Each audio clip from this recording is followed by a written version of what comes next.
Hey everyone.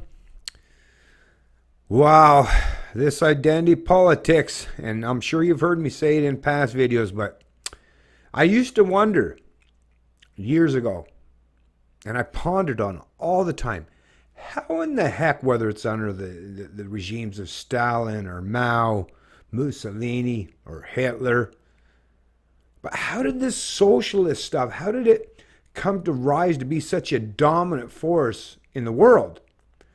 And of course, as with most central planning entities, it always comes under the guise of benevolence, right? These people, the devious ones among us, they, obviously, like a criminal that's running at you with a knife, well, you automatically recognize right away that they're a potential danger, so you know instinctively to run away. The really devious, the truly devious among us realize that if I come at you with a knife, chances are I'm probably not going to succeed very well. I might succeed in that moment, but then after that, the gig's up, right? So even religious leaders in the past, or monarchs, or other false deities and such, it's always under the pretense of benevolence, right? Oh, I'm here to be your protector, or to take care of you, or if you support me, I'll protect you from the people that you perceive as your opponents or your enemies. Whether it's communism, socialism, fascism, right? Democracy even. Democracy is another one of those things. Is what's that basically mean? I mean, it sounds good in concept, in theory, but what does it really mean? Majority rule.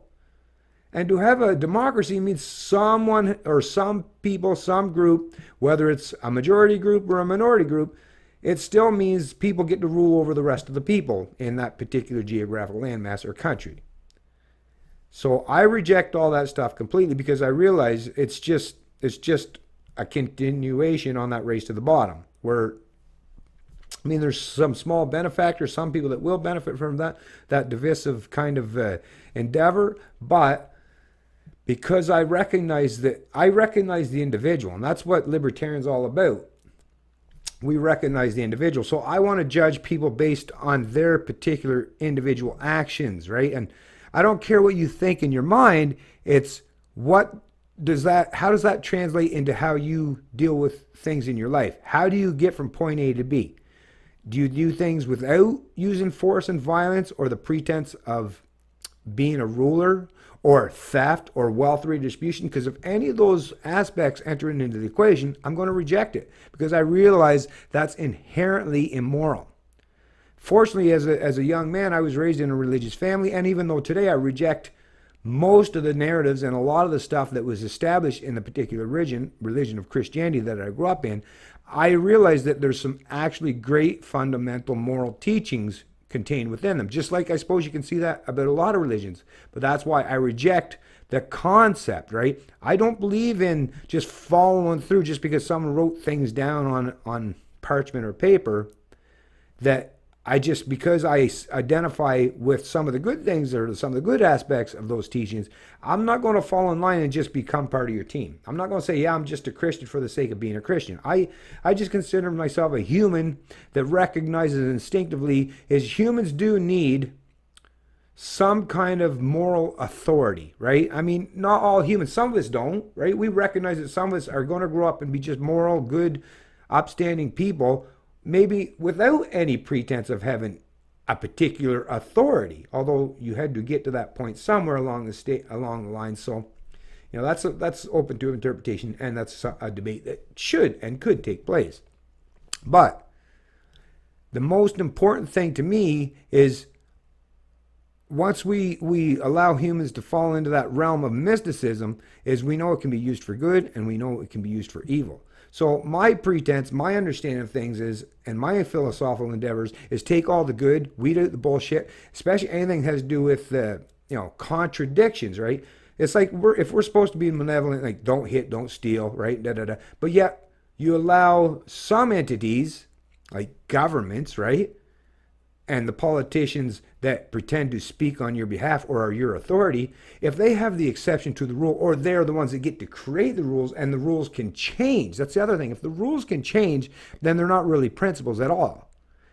which is why I'm kind of reverting back. And of course, because of a lot of the talks I've heard and listened to from people such as Jordan Peterson or even Stefan Molyneux, and I understand where they're going with this. It's not that we want to go back to the dark ages of religion, but I understand completely. If you're going to have some kind of pretense of a moral authority, it's much better to have one that's outside of our actual realm that we live in, because whether you believe or don't believe, there is no longer that,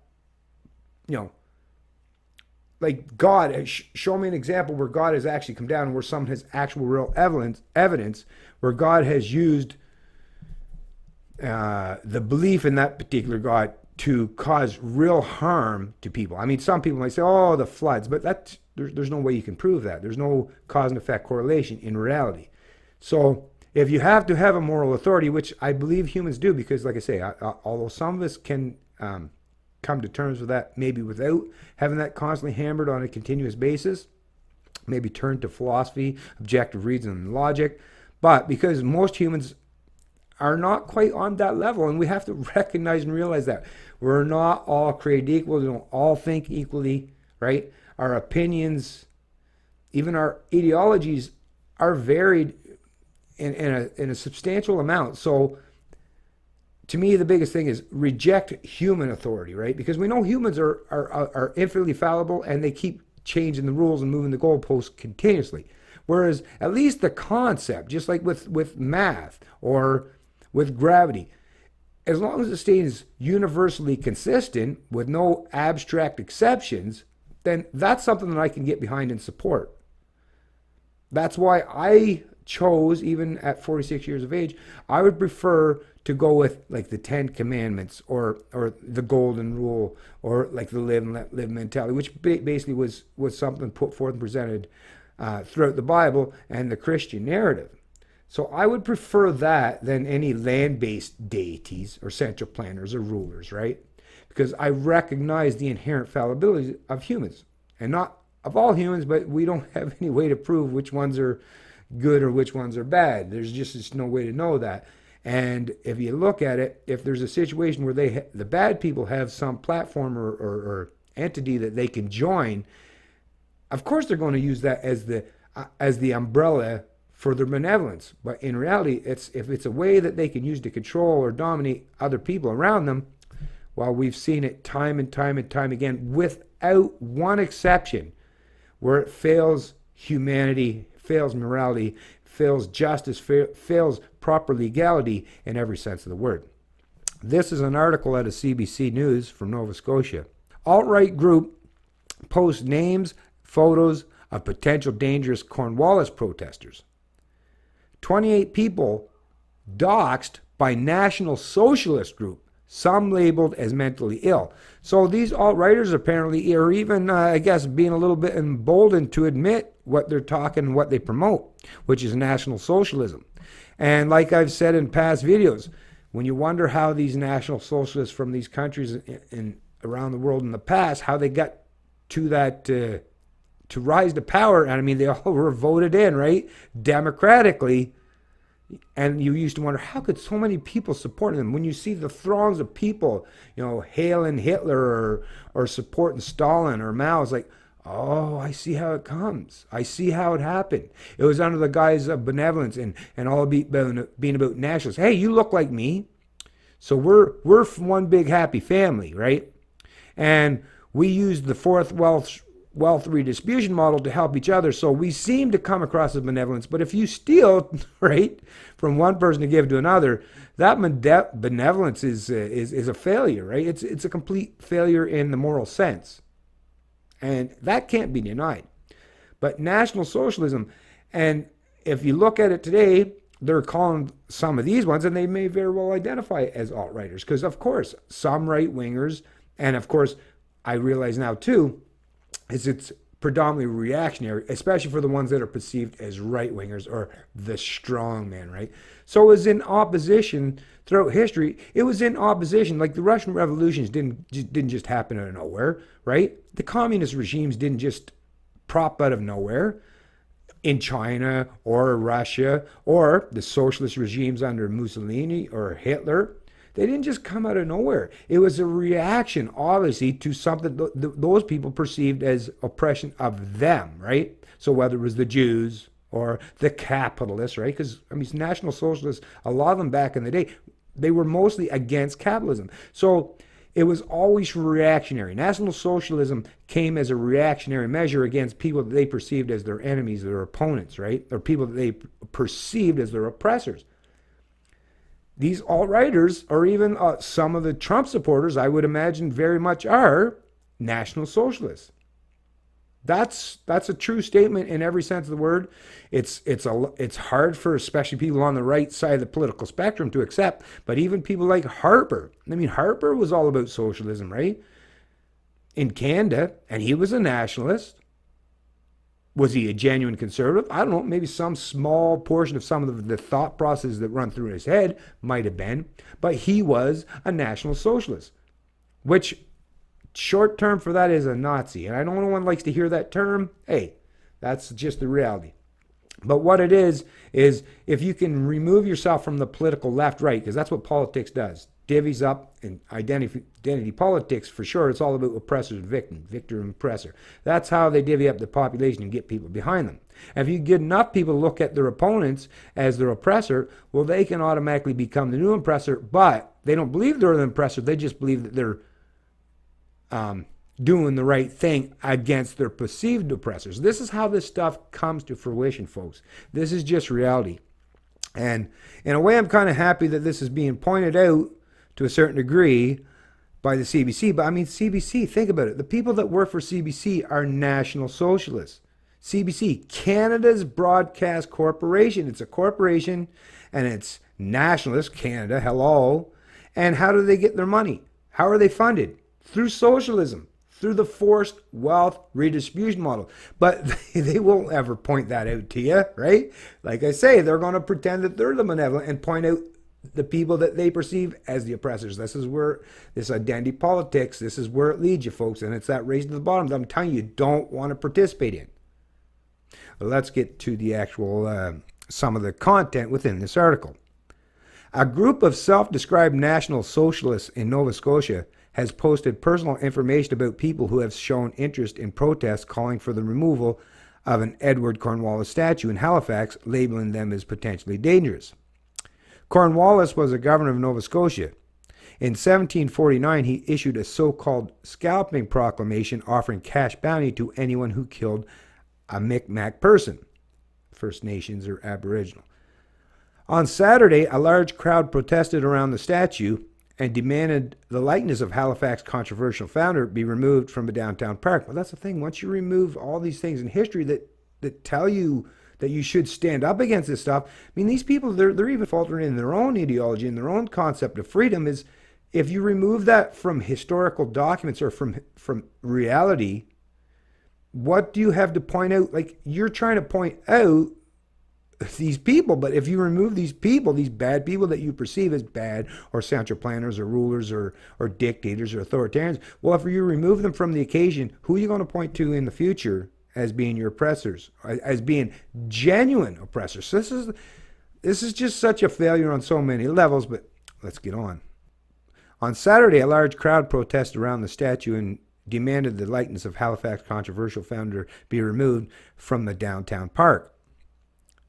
Demonstrators had earlier threatened on Facebook to remove the statue, but relented when municipal crews covered the monument in black cloth for the duration of the event. An anonymous Twitter user affiliated with Cape Breton alt-right published a list online last Thursday, releasing the names, photos, and other identifying details of 28 people interested in the removal of the statue, in a process known on the internet as doxing. The list, later shared and discussed on Facebook, also included categories like group affiliation, in brackets, anti-fascist, communist, anarchist, LGBT, associated or sexual partners, occupation, contact info, social media links, location, interests. The final notes columns identify some people as being mentally ill and unstable, extremely militant and dangerous, having histories of being drunk and disorderly, and being on police watch lists. Well, that's another thing, folks. Think about the kind of people, too. I mean, think about whether through all these regimes in history, it would have been the mindless enforcers, right? That would have been predominantly those who carried out the actions, orders, and edicts of their perceived authority. So, of course, police and those in the military, because, I mean, that's another group. Think about how they are paid. How are police paid? How are the military paid? Through socialism. Forced wealth redistribution. Theft. Just theft. I mean, you can use the term forced wealth redistribution, which is true, but it's just theft, folks. It's theft. And of course, they're very nationalist, right? Whether it's the Royal Canadian Mounted Police or the Ontario Provincial Police, right? I mean, these are nationalists, right? These are people who believe in the gang mentality. So of course they're going to be the ones like the brown shirts, right? Yes, this is true, this in every sense of the word. And this is why I make these videos, so that I can help discern and disseminate some truth. Instead of this, I mean, CBC, they're failing already, right? And especially some of you right-wingers and so-called conservatives, listen, you're falling in line. You're becoming the very authoritarians that you think you're opposing, right? But because you choose to play on these team, play this team mentality where it's, you know, oppressors and victims continuously without recognizing that actually we can all be one or the other, right? During our lives, many of us might have been on one side or the other. Recognize your own inherent fallibility and immorality and things that you have done in your past that, you know, like I said, if you were a king, right? Think about if you could be king for a day, what would you do? And if you answer that question with anything other than, I wouldn't do anything, I just don't want to be a king. If your answer is anything other than that you could be very well perceived or in real life come to be one of these authoritarians. Because you think, I want to mold the world or my community or my country to suit my edicts, to suit my preference. People like myself, libertarians, anarchists, voluntarists, critical thinkers, people that reject the whole concept of using the pretense of authority to rule over others, we're the only ones that are trying to tell you the truth, folks. And I recognize some people are even using those labels to pretend that they're benevolent as well. But you'll know when someone's being honest by just forget about just the rhetoric. Look at how they live their real lives, right? If they're seeking out to be a political authority, if they're a politician, I mean, yes, they may very well still have some benevolence within them, but they're still seeking authority over you. Anyways, I'll post a link to this article in the description of the video below. But I really do want you to go and read this whole thing. And keep in mind and be objective about the fact that these people aren't being completely honest with you. Yes, they're pointing out that it's their opponents on the opposite side of the political spectrum that they perceive to be people that are challenging their own authority. But recognize inherently and be instinctive about the fact that every one of them are National Socialists to some degree and authoritarian to some degree. There's levels and variances just like with humans, right?